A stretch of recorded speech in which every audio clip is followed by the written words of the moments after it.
সাংবাদিক বন্ধুগণ, আপনারা জানেন বেকারত্বের অভিশাপ থেকে মুক্তি পেতে ও উন্নত জীবনযাপনের আশায় প্রতি বছর লক্ষ লক্ষ বাংলাদেশি অভিবাসী কর্মী বিদেশে পাড়ি জমাচ্ছে। আজ প্রায় 1,50,00,000 বাংলাদেশি অভিবাসী কর্মী পৃথিবীর 167টি দেশে কর্মরত। বিগত বছর 32 বিলিয়ন মার্কিন ডলার তারা দেশে প্রেরণ করছে। দেশের 1/3 জনসাধারণ তাদের জীবন জীবিকার জন্য সরাসরি অভিবাসী কর্মীদের প্রেরিত অর্থের উপরে নির্ভরশীল। বর্তমানে 2.5 কোটি লোক বেকার, দেশের কর্মস্থানের কোনো সুযোগ নাই, তাই জনশক্তি রপ্তানির কোনো বিকল্প নাই। সাংবাদিক বন্ধুগণ, 2016 সাল থেকে এই ব্যবসার উপর সবুরের দৃষ্টি পড়েছে। মুষ্টিময় অর্থলোভী দুর্নীতিবাজ ব্যবসায়ী ও সরকারি বেসরকারি ব্যক্তিদের সমন্বয়ে গঠিত একটি দুষ্ট চক্র এই ব্যবসাটি জিম্মি করে রেখেছে। অনেক আগেই এই চক্রটি একচেটিয়াভাবে কর্মী রপ্তানির চেষ্টা করে আসলেও মূলত তাদের টার্গেট ছিল বাংলাদেশি কর্মীদের তৃতীয় বৃহত্তম শ্রমবাজার মালয়েশিয়ান শ্রমবাজার।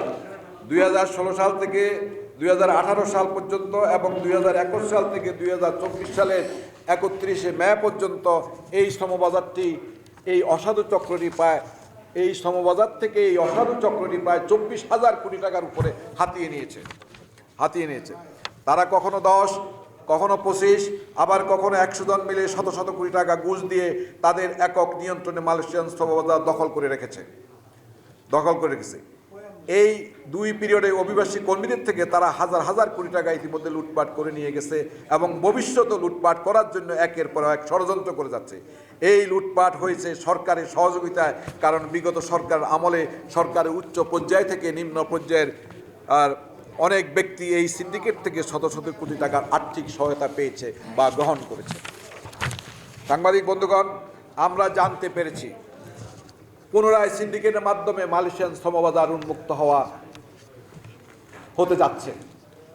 যেই সিন্ডিকেট 2016 সালে প্রতিষ্ঠা হচ্ছে, যারা এই সিন্ডিকেটের সাথে জড়িত ছিল তারাই পুনরায় একটি নতুন প্রস্তাবের মাধ্যমে পুনরায় সিন্ডিকেট চালু করে ব্যবসা নিয়ন্ত্রণ করার চেষ্টা করতেছে। এই প্রস্তাবটি অফিসিয়ালি আমাদের সরকারকে, আমাদের মাননীয় হাইকমিশনারকে কুয়ালালামপুর যিনি অবস্থান করতেছে, গত মাসের 9 তারিখে তারা অফিসিয়ালি এই প্রস্তাবটা দিয়েছে। আমি সংক্ষেপে সেই প্রস্তাব সম্পর্কে এখন আপনাদেরকে বলতে যাচ্ছি। 2016 সাল থেকে FWCMS নামক একটি সফটওয়্যার সিস্টেমের মাধ্যমে 2024 সাল পর্যন্ত সিন্ডিকেটের প্রধান হোতা দাতুশ্রী মোহাম্মদ আমিন নূর, মোহাম্মদ রুহুল আমিন স্বপন বাজারটি নিয়ন্ত্রণ করে আছে। বেস্টিনের সিন্দেরাম ভারত FWCMS SPPA নামক টুলস ব্যবহার করে তারা সিন্ডিকেট প্রতিষ্ঠা করেছে। এই টুলসগুলো হচ্ছে অভিবাসী কর্মীদের শোষণ করার হাতিয়ার। এই নামগুলো নিয়ে বিশ্বব্যাপী ব্যাপক নিন্দা সমালোচনার বয়ে গেছে। ILO, IMO সহ আন্তর্জাতিক বহু সংস্থা এই সিন্ডিকেটের বিরুদ্ধে সোচ্চার ছিল। বাংলাদেশের প্রতিটি মিডিয়াতে সিন্ডিকেটের বিরুদ্ধে সচিত্র প্রতিবেদন বহুবার আপনারা প্রকাশ করেছেন। তদানীন্তন স্বৈরাচারী সরকার সিন্ডিকেটের পক্ষে থাকার কারণে সিন্ডিকেট বিলুপ্ত করা যায়নি এবং কোনো শাস্তিও সিন্ডিকেটরা পায়নি। এই দুই পিরিয়ডে সরকারের সর্বোচ্চ অভিবাসন ব্যয় ছিল 2016 সালে ছিল 47,000 টাকা, 2021 সালে ছিল 79,000 টাকা। দুর্ভাগ্যবশত প্রতিটি কর্মীকে 2016 সালে গেছে 4 লক্ষ টাকা দিয়া, 2024 সালে গেছে তারা আপনার 5-6 লক্ষ টাকা দিয়া। এই রিপোর্টগুলা বহুবার আপনাদের পত্রিকায় প্রকাশিত হয়েছে, প্রতিটি দৈনিক পত্রিকাতে ফলাও করে এটা প্রচার করা হয়েছে, কিন্তু কোনো রকমের প্রতিকার তদানীন্তন সরকার নেয় নাই। অদ্য অবধিও বর্তমান সরকারও আজকে 1 মাস ক্ষমতায় এসেছে, ওনারাও নেয় নাই। অন্তর্বর্তী সরকারের কাছেও আমরা আবেদন জানাইছি, ওনারাও নেয় নাই। শুধুমাত্র এর বিরুদ্ধে এককভাবে লড়াই করে যাচ্ছে আমার ডান পাশে যিনি বসা আছে আলতাফ খান, আফিয়া ওভারসিজের স্বত্বাধিকারী। পুরানো পদ্ধতিতে ব্যবসার ব্যাপক অনিয়ম, দুর্নীতি ও বদনামের কারণে তারা এবার নতুন সফটওয়্যার, আগে কি ছিল আপনারা জানেন FWCMS, এখন কি নাম দিছে তারা?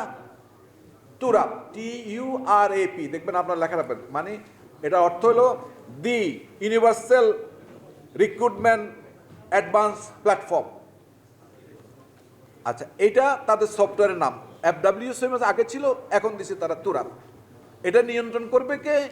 নিয়ন্ত্রণ করবে সেই আগে বেস্টিনেটের যিনি মালিক ছিলেন দাতুশ্রী আমিন, মালয়েশিয়াতে বসা ওনার একটা কোম্পানি ছিল বেস্টিনেট।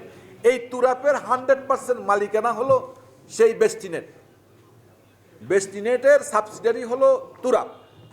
এখন দেখেন, যারা দাতুশ্রী আমিন, রুহুল আমিন স্বপন, নুরুল সাহেব, তারপরে কি জেনারেল মাসুদ উদ্দিন, তারপরে লোটাস কামাল, তারপরে নিজামুদ্দিন হাজারি, তারপরে বেনজির আহমেদ, এরা যারা 2016 সালে 2021 সালে সিন্ডিকেট করছে, এরাই এটার মালিক ছিল, এরাই পুনরায় এই তুরাপ নামক সফটওয়্যারের প্রস্তাব দিচ্ছে।